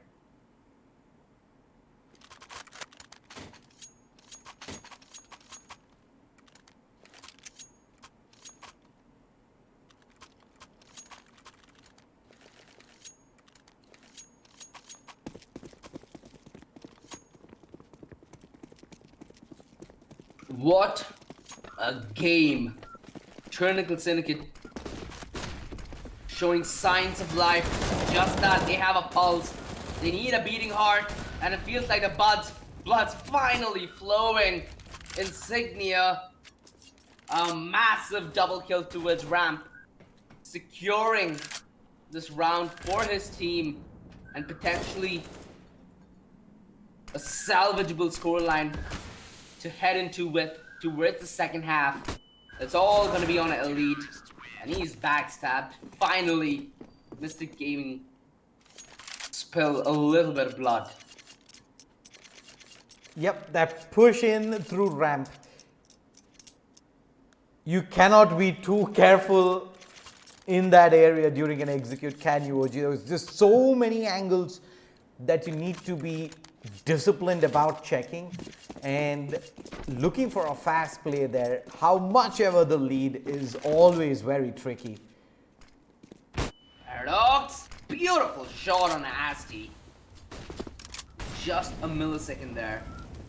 Stone, close and personal. Sway is expecting the fast play. Might really not even catch him off guard in this situation. Stone, not off to the best start of this game as of yet, but hey, it's only the first half that's bound to get over now. There's a lot of game red ahead of us. And Slayer is going to be able to get that second frag as well. The commitment towards mid Insignia is really, really on point. Finally, it feels like Tyrannical Syndicate have woken up here on the CD side, netting themselves a little bit of room to breathe as we walk into the second half. But take nothing away from Mystic Gaming. They've played a really, really solid D half. Ruffle, in fact, with 20 kills undoubtedly the MVP for his team throughout the tournament. Mystic Gaming, another one of those teams that you never really get to hear much about headed into those stacked tournaments, and they're given a really, really good run for a lot of teams in this tournament, essentially for their money. With them progressing so deep, Shade, it really is a nice storyline they're knitting, right? Especially with the kind of CS they're putting on display for us today. I can't wait to see how they're going to match up against some of the giants that are yet to await them.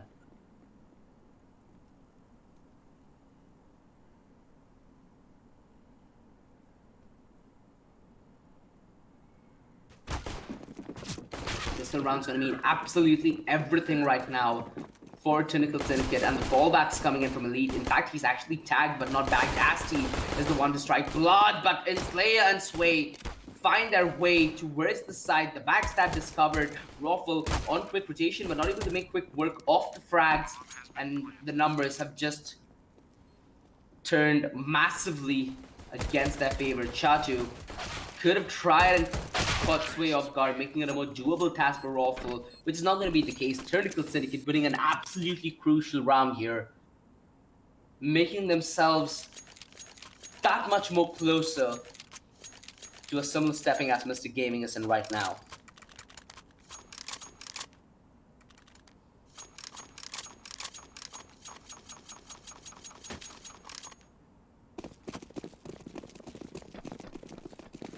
Nine to 7. Only pistols, vanilla pistols in that as well, on the arsenal for Mr. Gaming. Stacked towards mid, expecting a fast play, which is not going to be what's on the plate. Mr. Gaming. They've set up passively around the A side, allowing the siege to go through. And Paradox, an absolute mow down with the Mac 10. He's as G as you can get. Oh no! Damn, son! Where'd you find that flick?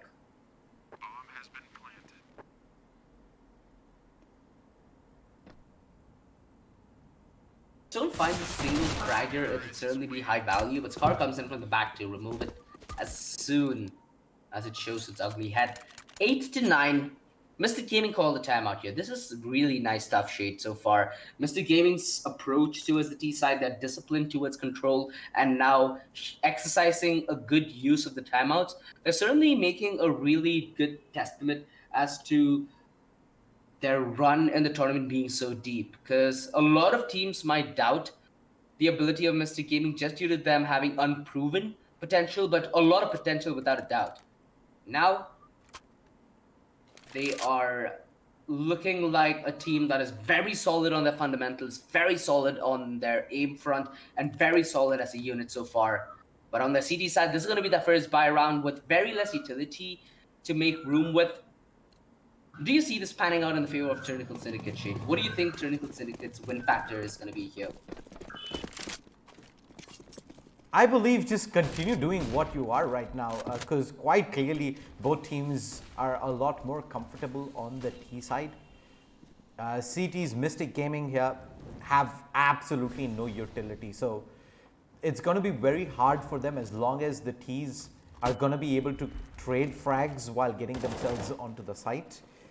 That being said, though, the worst possible thing that can happen is T Skara gets taken down with no return. Paradox sneaks through, but Raffle's ready. That is their win condition essentially. If they got that frag under their belt, there would have been something to get the ball rolling and perhaps test this B defense. Rather, as the late refrag coming in from Enslayer, where they're able to get a little bit of cover amidst the site, but they've not been able to penetrate it that successfully so far.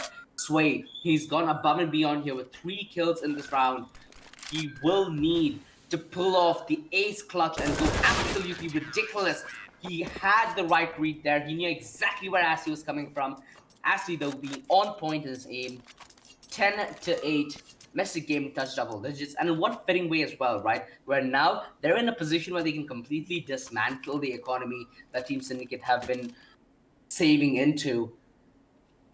Mystic Gaming. They're in a position where the iron is hot and they can start hitting hard. Actually, TYRRANICAL Syndicate do something really nice right now. They take the conservative approach. They go on the eco, they want their economy set straight on the T side. A really good show and exercise of discipline here, coming in from Mystic Gaming Elite. Up close and personal towards the corridor, while rotations coming in from Rampway ends up overcommitting just a little, and the Pistols yet again coming in with a massive punish. They've lost all their defenses towards the A side, and now rotations committed. Ashley and Chatu in Berserker's call for reply. It's gonna be Raffle, who's actually quite a mile away. Asti, Spray doesn't connect on it in Slayer. Luckily, Chatu's swing does, but Chatu's taken down significantly low as well. Asti has the smoke. He potentially could either cut off a corridor or even smoke the bomb off to chance it at the Ninja. Asti trying to fend them off. Sway gonna be on the wide swing. Raffle there with the deny. Sway needs to get this frag. Oh no! Just on the slither of HP and Mystic Gaming. Boy, their luck just doesn't seem to run out.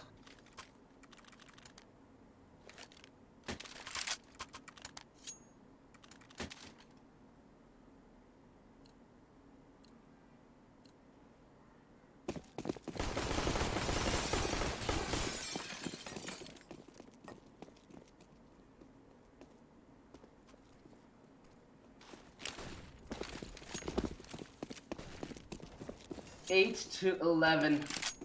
Mystic Gaming, a really good T-half, followed by what looked like quite the wide open scam, but it's a wide open site that they give in return. TYRRANICAL Esports, 2-man advantage instantly as you walk in towards the site. No resistance offered. Stone could go massive as he comes in at the perfect time, and that essentially nullifies the man advantage. Stone being quite the catalyst here on the retake, making things doable. Elite tries to play aggressive on the back of that smoke, and TYRRANICAL Syndicate, all they needed to do was push fast and decisively. In fact, we saw Mystic Gaming coming with quite the same game plan for multiple occasions towards the B side on their T-half. Finally, TYRRANICAL Syndicate giving Mystic Gaming a taste of their own medicine.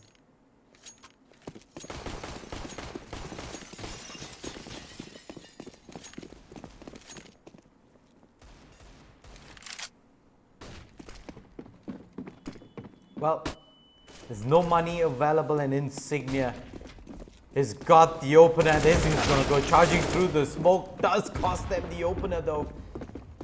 T's quickly scrambling back into position. Chatu has the deagle and he's got wind of the push coming in. Stones already managed to pick up one at the back.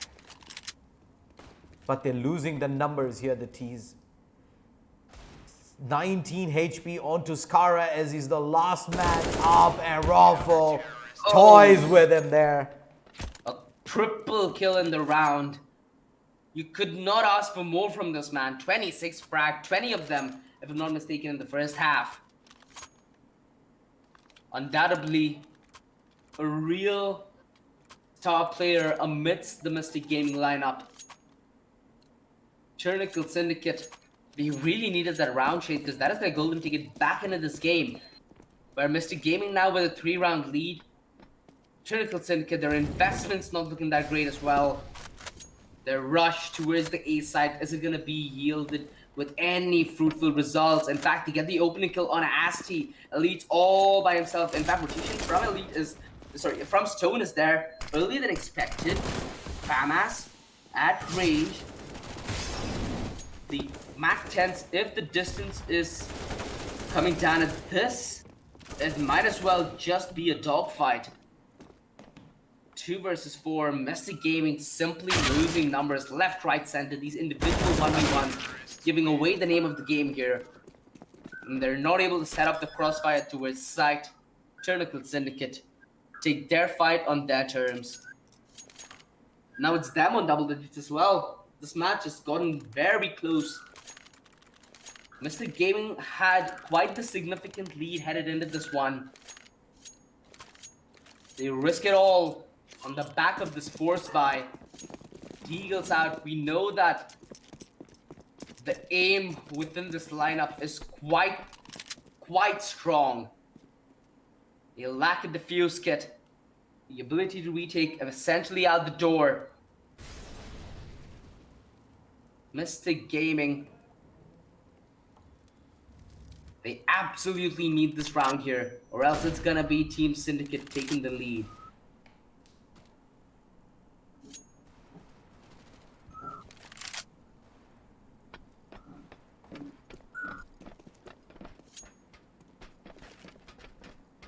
Slayer. The smoke. The bomb getting planted. Cover ample provided. Right now, if you're missing, do you even contemplate a save? Because you do need guns in the next round as well, which is certainly not going to be the case. They're in fact trying to pour down everything they've invested down in this. Sway taking Slayer down, not allowing anybody from the other side to deal any damage to his friend. That might end up costing him the Paradox on the other hand. Massive triple kill. It was only against pistols, but boy, with the pressure stacking against him. 12-11, TYRRANICAL Syndicate. An absolutely massive play there in Paradox. That round went real south, real fast. Now they're only one round away from getting back at Mystic Gaming's level. This has been quite the momentum swing we've had so far, Shade, where TYRRANICAL Syndicate headed into this game. It felt like a completely even matchup on paper. The first half was quite the contrary. Mystic Gaming looked to be the ones in the commanding seat. But you were right in your assumption of the teams being very comfortable on the T side than on the CT side. We've seen Mystic Gaming be a very disciplined and structured team on that T side, using mid to its absolute best. But on the CT side, they've not been the ones who have been setting and dictating the pace of this game. Whereas it's been the side hits that TYRRANICAL Syndicate have been coming with, which is so powerful. Let it be towards the A side, let it be towards the B side. Mystic Gaming, they need to stop giving away these early advantages that they've gifted TYRRANICAL Syndicate majority of the times towards the A side. We need to see that small change up, or we're going to see a huge resurgence and a comeback coming in from the T side right now. 12-11, Mystic Gaming. They're out of money here right now. It's almost certainly an eco coming through, and TYRRANICAL Syndicate in an amazing position to level things up.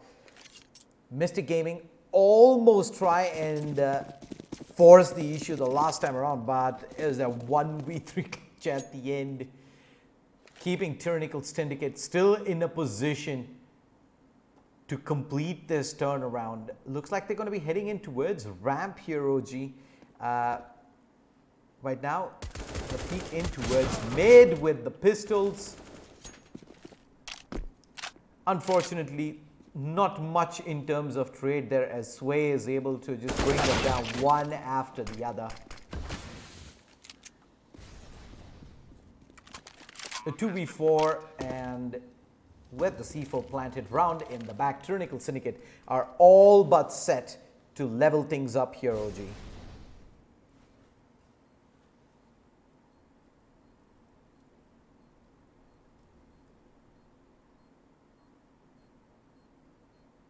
That momentum sway that we've been talking about, Shade, it finally kicks in. It's been a very uphill battle for TYRRANICAL Syndicate, but they've made it work here in the second half. Paradox not able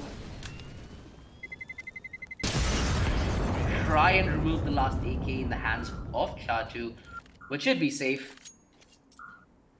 Maybe this will lead to an early op. There's still that possibility there. We go Raffle with the glass cannon op. We've been expecting him to make this move. He's as proficient with the op as he is with the rifle. But it's about time that Mystic Gaming finally get a groove back into this, right? They need to start looking like what they did in the first half, or else it's going to be Team Syndicate, like you said, running away with the T half where they seem to be more comfortable towards. Initial kill from Waffle is good as he plays the default side to perfection. He does end up falling back, and it's actually stoned towards Guardian, a much better position to be in with if you do have an AWP. A 4 versus 5 after plan, not too shabby of a job coming in from Tyrannical Syndicate, but without that mid backstab, there's really a low percentage play to be just passive until Scar ends up going absolutely massive. Paradox knows that he runs out of bullets, but he's not able to net himself this kill. In fact, see, he's making him work double time, and now the defuse setup. This might be yet another ninja, but this time might be up against Paradox. No! In the last possible second. What was that, OG? Massive from Paradox. And he's been consistently doing this time and again on the B-side, OG. What an absolute monster. The absolute best time to step up. 23, 2, and 15. And Tyrannical Syndicate take the lead. Mystic Gaming. Have they run out of gas now, OG? That was a buy round as well. A lot of things rested in that round, Shade. Oh no, Mystic Gaming. That might just be what puts them in a quarry, because their money is in the ditch. They'll have to completely eco. That's if they still want to fancy that op setup. Do you think the op setup is what's costing Mystic Gaming? Because we've not seen much with the op in play. We've seen so much work done by the rifles.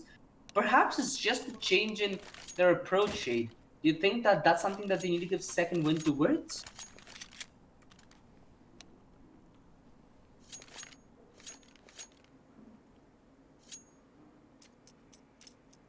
Well, Mystic Gaming,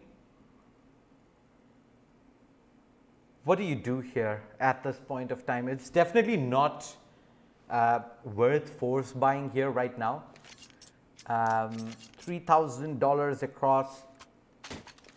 I think you just go for a hard save. Maybe pick up a kit and a smoke and try and see if you're offered an opportunity at trying something cheesy.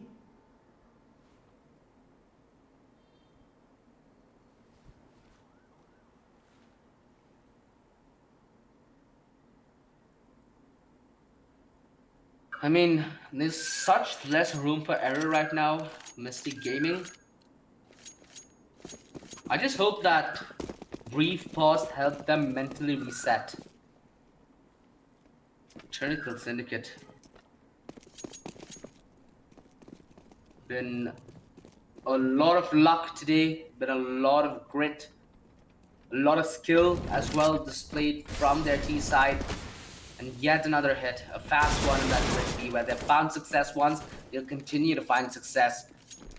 In their mind, that is their A side, that is their A game, and that might just be what causes the rotations to get these frags perhaps a little overzealous on the whole.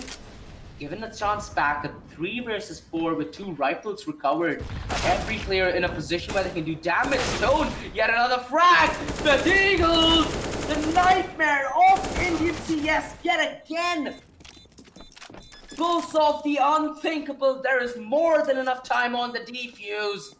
Mystic Gaming. An absolute Hail Mary play pans out in their favor. 13-13. We are right back in the dirt and in the action. Well, it's the same story over and over again, OG. Not the first time we're seeing it, not the last time either.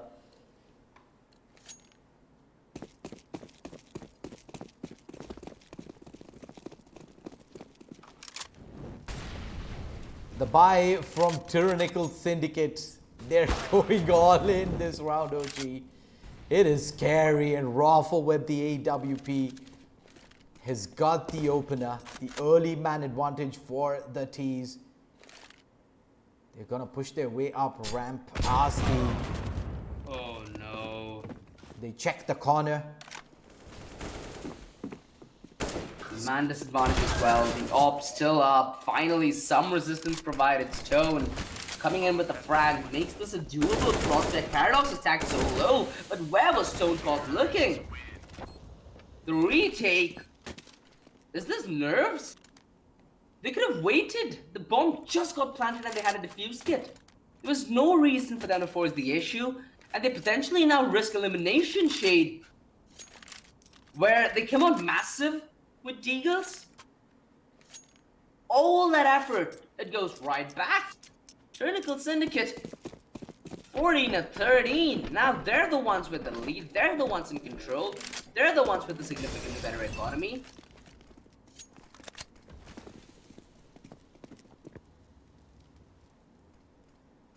This is not the way we envisioned this game of Vertigo going down. I did want it to be a close affair, but having it this close, it's a completely different story. Both these teams being tested to their absolute limit here. We are seeing who potentially could be championship worthy here. As without a doubt, both these teams have come in with lights out performances. Their T side arguably being better than their CT. Mystic Gaming still want to work on their CD side, and they still want a little more rounds before they do end up bowing out. Charge is all going to be on him. The meta engagement is going to be absolutely vital, as now the defense could be split. The bomb going to be retrieved, but they still could fancy their chances to head back towards B.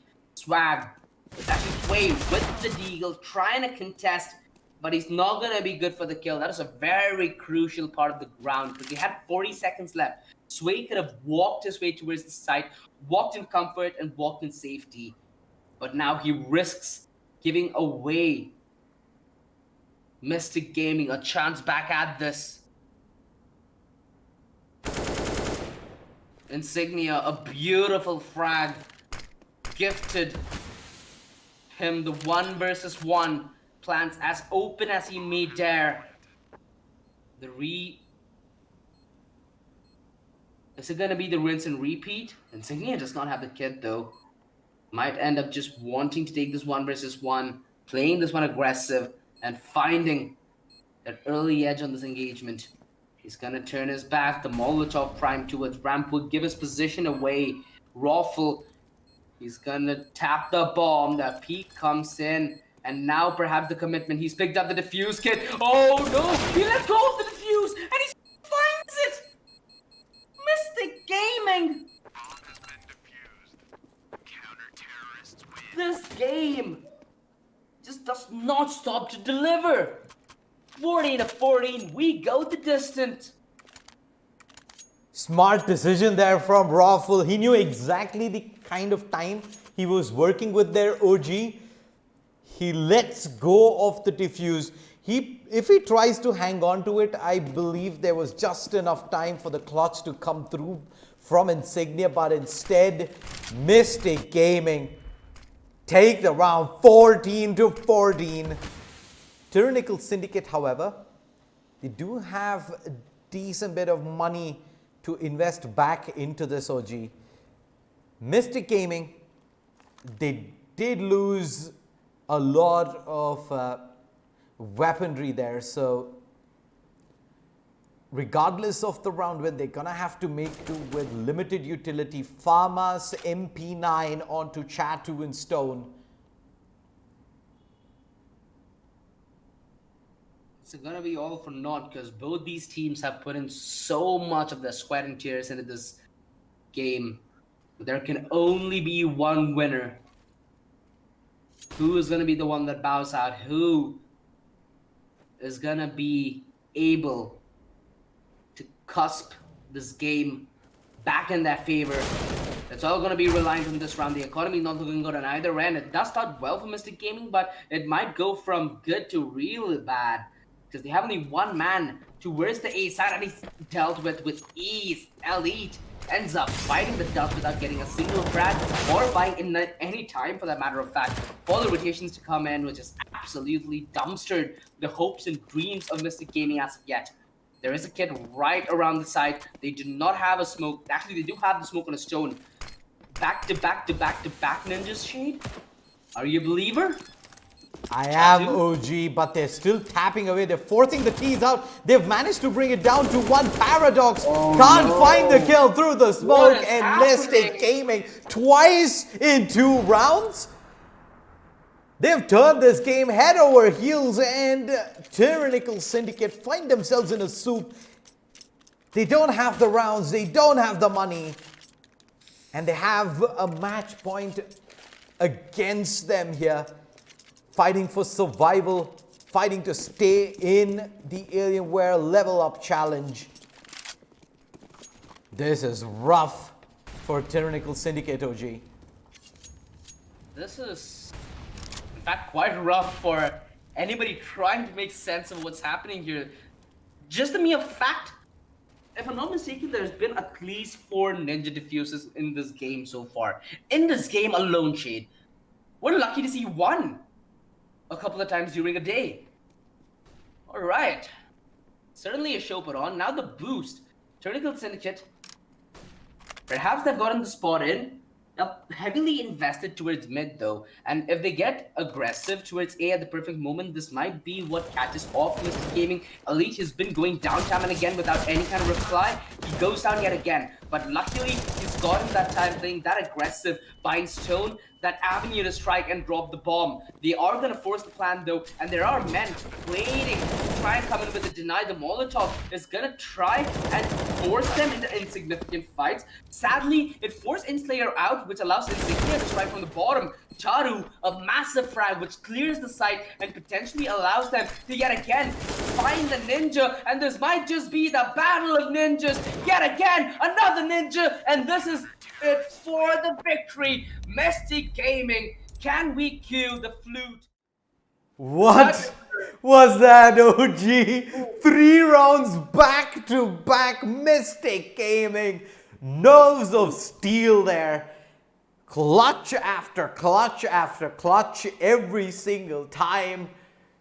Tyrannical Syndicate are probably going to feel robbed after the end of that match, OG. Thoughts on what we just witnessed? I mean, our faces say it both. I'm barely prepared as to what can even be said.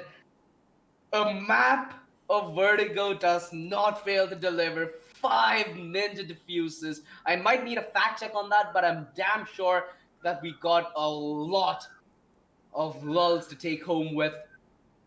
You said that the T side is, quite frankly, unbalanced to the CD side, at least of the games we've seen so far, which is the case. If it wasn't for these ninja diffusers, there was absolutely no way that I'd see a resurgence on Mystic Gaming CD side. Those ninjas, those couple of rounds that they're able to turn on the back of Deagles were proven absolutely instrumental for them to close it here in regulation. And I'm pretty sure that we're not going to get more ninjas from this team going forth, because boy is the competition going to be fierce. But kudos to Rat Syndicate though. They've been playing really good throughout the tournament. In fact, they've been having a breeze. This is the first real time that they've been put up against the test.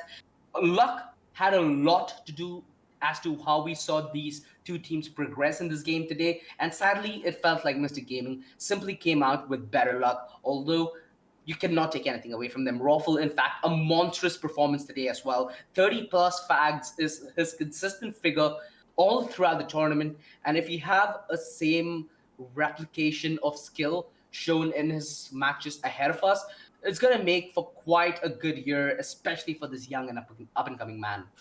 Yep. And with that, we've come to the end of another accelerating day here in the Dell Futurist Presents Alienware LevelUp Challenge. I'm Shade Sayer. That is OG, the low-res chicken, signing off. Don't forget, if you're interested in pursuing a career in any of the fields in gaming, or it is music, arts, or sustainability, Dell Futurist is the absolute best platform to go ahead and not just pursue your passion, but convert that into a career.